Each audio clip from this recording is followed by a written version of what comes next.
Let's do it.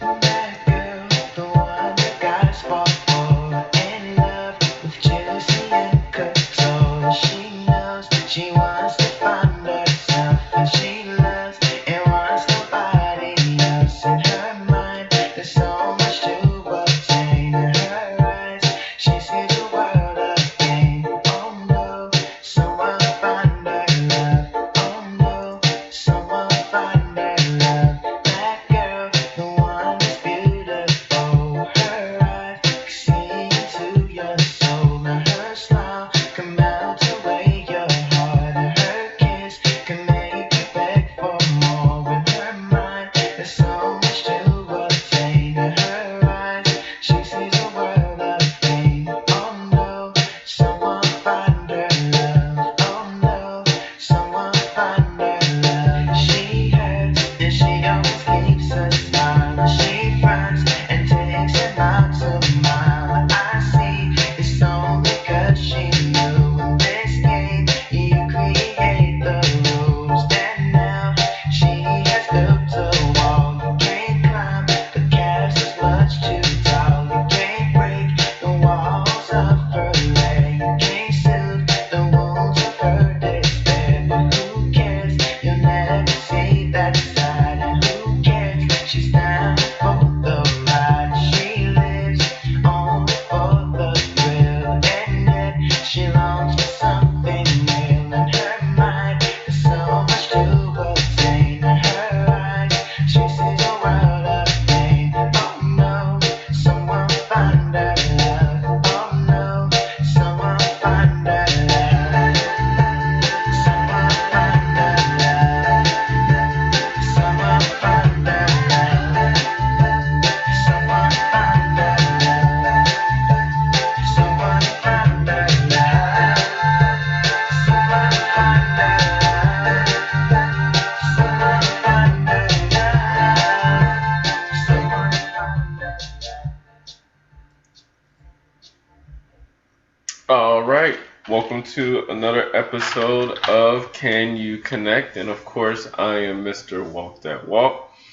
And we're going to be going off the previous episode, which was about major depressive disorder and persistent depressive disorder. So, this one is going to be dating someone with major depressive or persistent depressive disorder. So, this disorder in particular will be about we're going to be going over different people's testimonies about dealing with depression while in a relationship. Some will just speak about some of their experiences, and some will be going over just how they handle certain things or how they deal with certain things to give us, and let's say, to help us be more informed on, let's say, our future partners who may have it, or on family members or friends. We're going to start with a couple, and this couple mentioned that at times the husband would withdraw from his wife and the kids, so he'll often feel unmotivated, like he can't get out of bed. So at times that will put more pressure on the wife. And they mentioned that the wife being able to check on him, so periodically checking on him, having those check-ins to make sure he's good, that helps him. However, the spouse, who has depression, the husband, would still think that he was, unlovable, or feel like he's a burden to his family, or, due to him having those moments where he's not as helpful as he would like to be. And in those cases, the spouse, the wife would say that she will work on challenging those negative thoughts by, trying to encourage him that he is loved.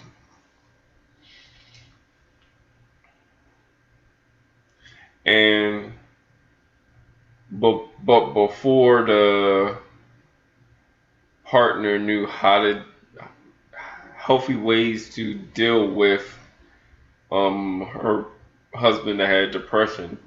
At times she would, feel tired of dealing with him and his depression due to not having the tools to help him, and due to um, yeah, feeling tired, feeling drained by the situation.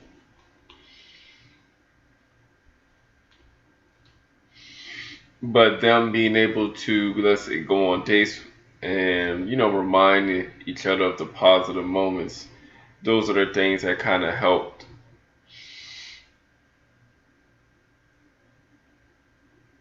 And working on separating her partner's illness from her actual partner. So, disconnecting the illness. So saying that, this is not his true self.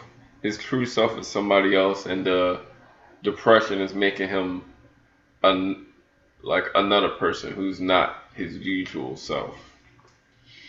So sometimes compartmentalizing separation kind of helps somebody deal with that a bit better. Deal with try to keep a positive light on a partner and not see them on that negative light.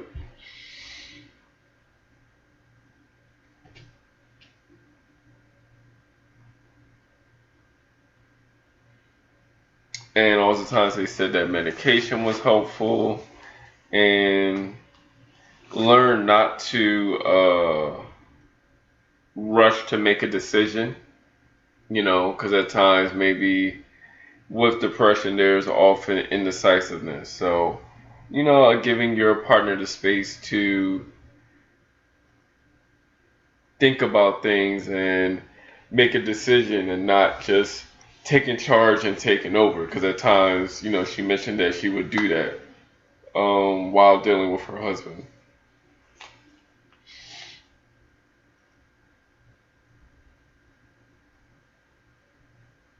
And as in the beginning, the wife mentioned that she thought that they weren't going to make it because they were going. This was the first time that they were going through the rough patch, with him dealing with the depression. However, once he was, once they was able to make it through it, then that kind of gained the confidence of her wanting to stay in a relationship because now she understands, the wife has a better understanding that it's just going to be a roller coaster. Once you already went through the worst parts, now you're used to when it goes down sometimes, rather than being like a big surprise like it was the first time.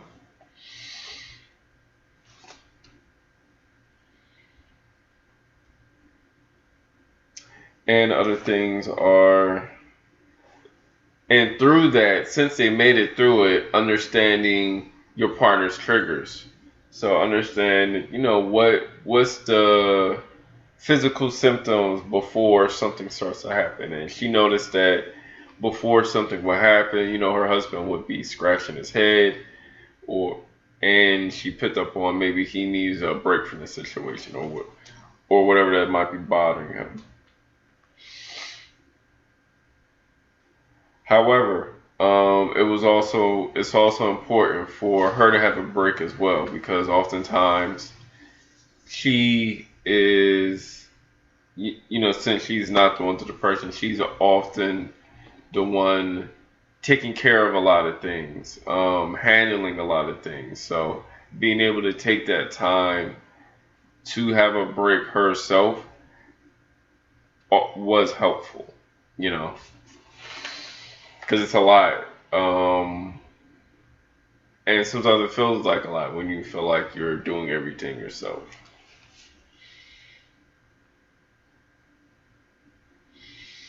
Alright, so now we're going to go to an individual who's speaking on overall depression. So they're basically speaking on how depression often put lies in a person's head, which is saying that, let's say, they're better off alone, nobody cares about them, they won't measure up to anything, and they'll often feel that while they're in a relationship with you, so while they're in a marriage with you.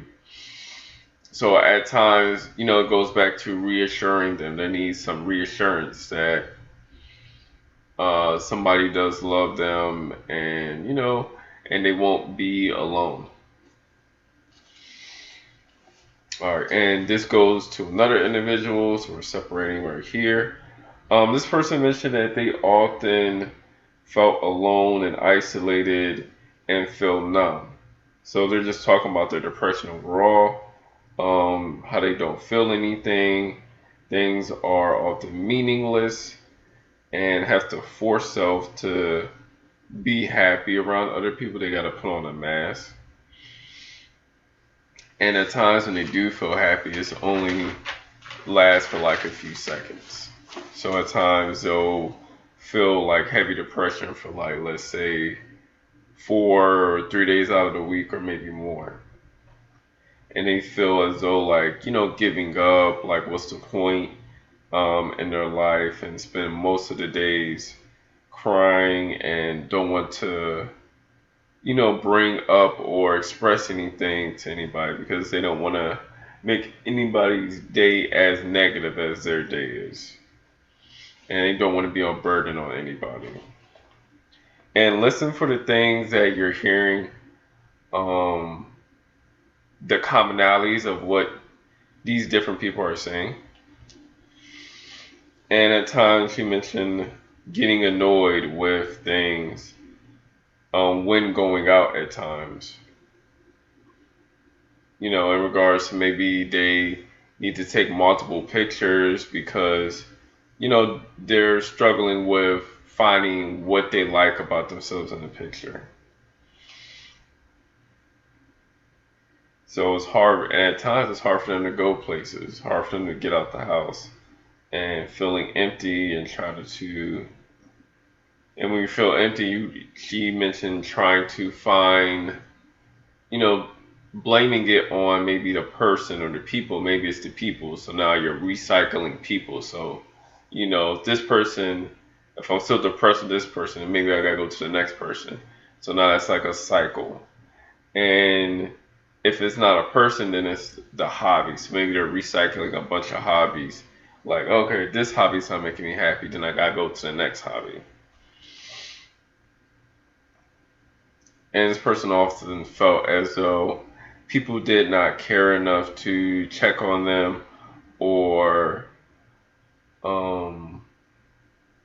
see how they're doing. They would express certain things about how they were feeling, but at times they felt like maybe the people didn't care because they didn't really check in on them.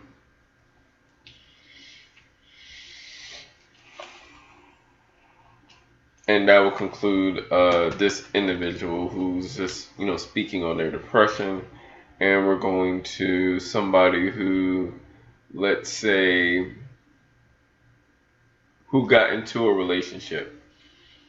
And they're speaking on the benefits of being in that relationship since they do have depression, because they were told growing up that, nobody wants to deal with them because of their depression. So through, at times maybe they felt that way and they brought into what they were telling them. Therefore, they felt as though they weren't going to find anybody either. However, when they did find somebody, then everything kind of changed for them. In that case, it was to the extent that this person, that their partner was pushing them to live, encouraging them to live, encouraging them to think positive, encouraging them to change their perspective on life, encouraging them to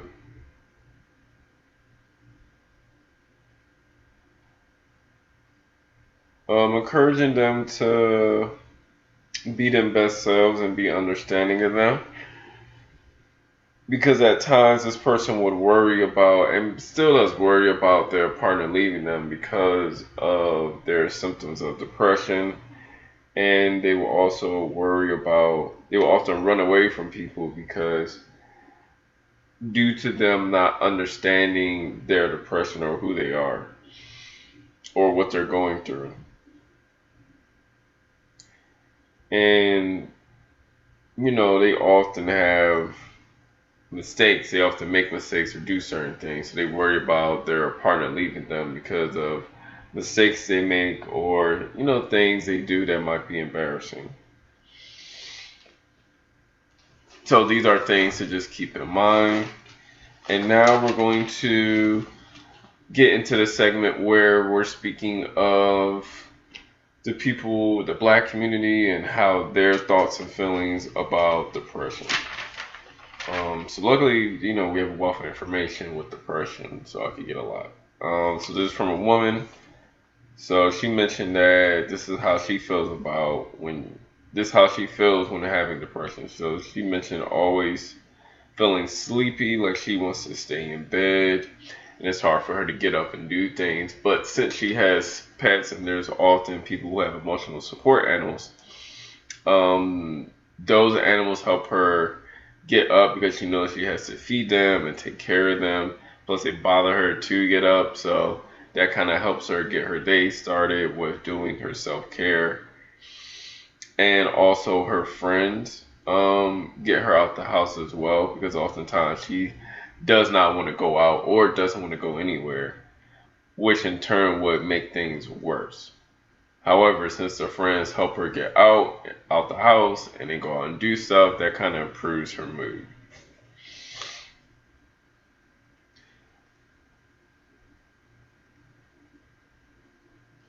And she mentioned that at times it feels like depression is like she's feeling the stages of grief, so it's like a cycle, and which is pretty intense for her. And it would get worse if people make it feel like it's her fault for having depression, or that it's her fault for feeling weak.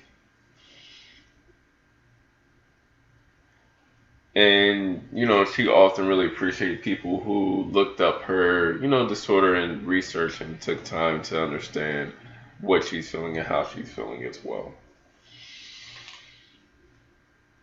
All right, so next person we're going to is sorry. Next person we're going to is a guy. He often mentioned that dating for him, that he mentioned needing to be able to speak his mind, being able to say what he needs to say without feeling judged, really helps, because if they're not feeling judged, that means they're not going to get those feelings of rejection. And you often mention while being in a relationship, having a partner who's not trying to force them to do things, rather than they just want their support. They don't want their partner to try to solve their mental health problem. They just need their partner to say that they're here for them if they need them.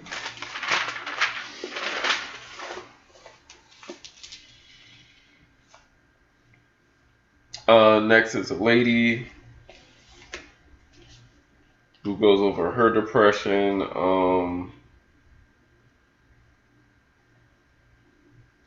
Hers is a little interesting because she felt as though everybody had an underlying, like, it was interesting because usually you feel like you're the only one who deals with it.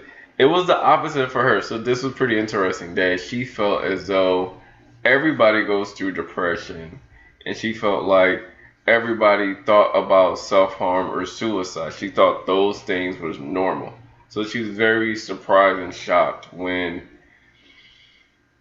going to a hospital and doing their questionnaire and figuring out, people were very worried about her, and then going to meet with a clinician or therapist and then seeing how worried they are about them. So that was a shocker for them to realize that, these are not normal things that she's thinking of on a daily basis. And through that, she was able to understand, some of her triggers, whether it was a lack of control, which was bringing on some depression, and understanding and expressing how she feels help rather than bottling up everything and anything, not saying anything to anybody.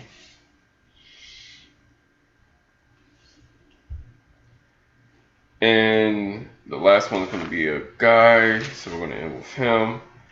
Um, So when he was younger, he often came home. He often tried to hide his depression. So he often came home from school, would go straight in his room, just hide away because as a guy, it's like a feeling of weakness. You don't want to feel weak around other people, and especially if you're going through, let's say, extreme. So it's intense. So you're going to being hospitalized. So it was hard for him to, date in those situations because he's trying to explain, yeah, I was hospitalized, but that person is maybe not being understanding, or maybe she's not taking that time. Maybe she's in disbelief that that's a real thing. Oftentimes in the black community, we often struggle with people taking mental health serious or people believing that mental health is a real thing. So that could have been a thing that he was going through with that particular person potentially. Or she just felt like maybe he was cheating. Because, when you're hospitalized, all your things are kind of taken away to an extent. They want to isolate you and make sure, not to really isolate, you go to groups and stuff, but, you're not doing general population stuff when you're hospitalized. You're away from the world, basically. And he said for him, changing his diet really helped. Um, Exercising helped because when he was in his depression, he would often, just as wouldn't go anywhere and would often use eating, so overeat, so gained a lot of weight during those times of depression, during those times where he just stuck in the house. At times he was in denial, saying that he was fine, saying that nothing was wrong with him. Even when people tried to provide him with, try to support him, saying, maybe he should do X, Y, and Z, but that goes back to the point where the other guy said, we don't need you to figure out what's wrong with us, because she mentioned medication to him, and then that just kind of turned him off. He was like, oh, well, no, I'm not going to do it. Why? Because he didn't come up with that for himself to do. So even though the girlfriend tried to be helpful, it's a way to be helpful. And he mentioned that this person in particular mentioned that he attempted, the last lady mentioned that she had just the thoughts of self-harm or suicide, but this guy actually attempted to take his life, and luckily his friend found him. Luckily, somebody got to him and was able to help him. And through, I'm sure that was a big situation with disappointment, through feeling disappointed, feeling that you're supposed to be a strong guy and X, Y, and Z, but through him seeing his family's pain about him harming himself, he mentioned that helped him a lot. That helped him not want to do that again. That showed him how loved he is by his family. That showed him how important he is to his family, that he means something to his family. So hopefully he'll continue on a upward of progress and upward of healing. And, for all the people, we definitely wish the best for it. And for all the people I really research and look at, I wish the best for all the people that are struggling with multiple disorders, all types of disorders. I wish nothing but the best for them. because we want them to live a healthy and successful life. Even though they have something, you could still be successful. You could still thrive with the right support system and the right village, and hopefully it will go well. So that will conclude this episode.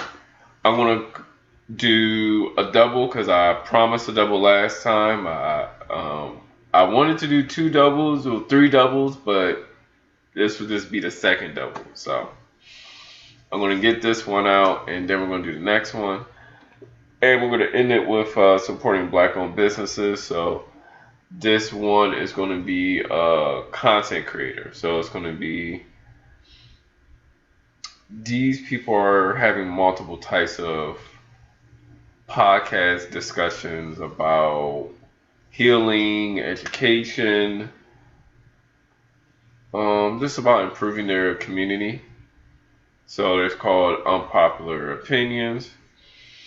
So I'll definitely put their YouTube channel in the description, so definitely check them out. And of course, definitely check out the musician that does the intro and outro to my videos, and the artist who made my avatar. And of course, myself, I'm a clinical social worker for the state of Maryland. So I could definitely provide individual, families, or couples therapy. But that will conclude this episode. So definitely thanks for watching, and y'all have a good rest of the night and a good rest of the week. And I'll be right back for the next one.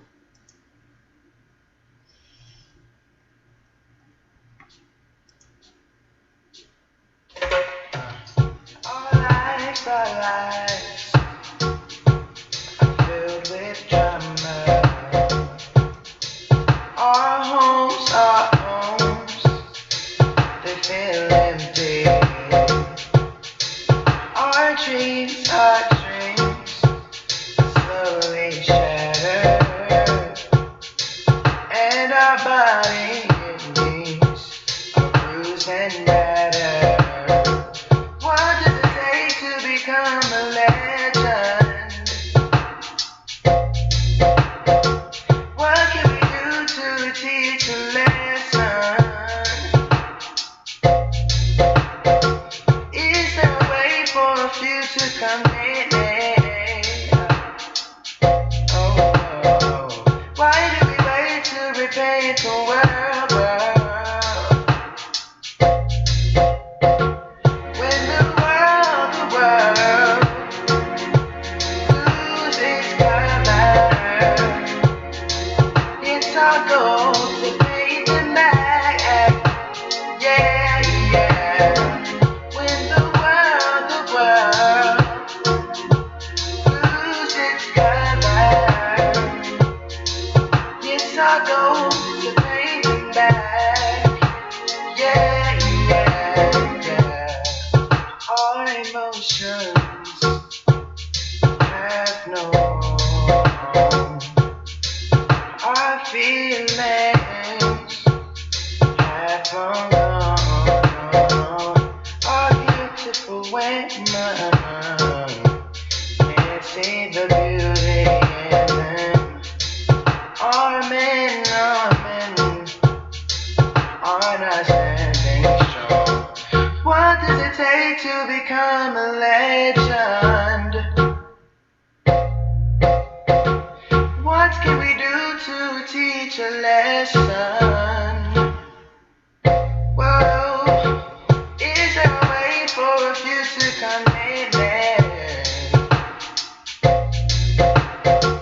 Why do we wait to repaint the world? Yeah, yeah. When the world loses its color,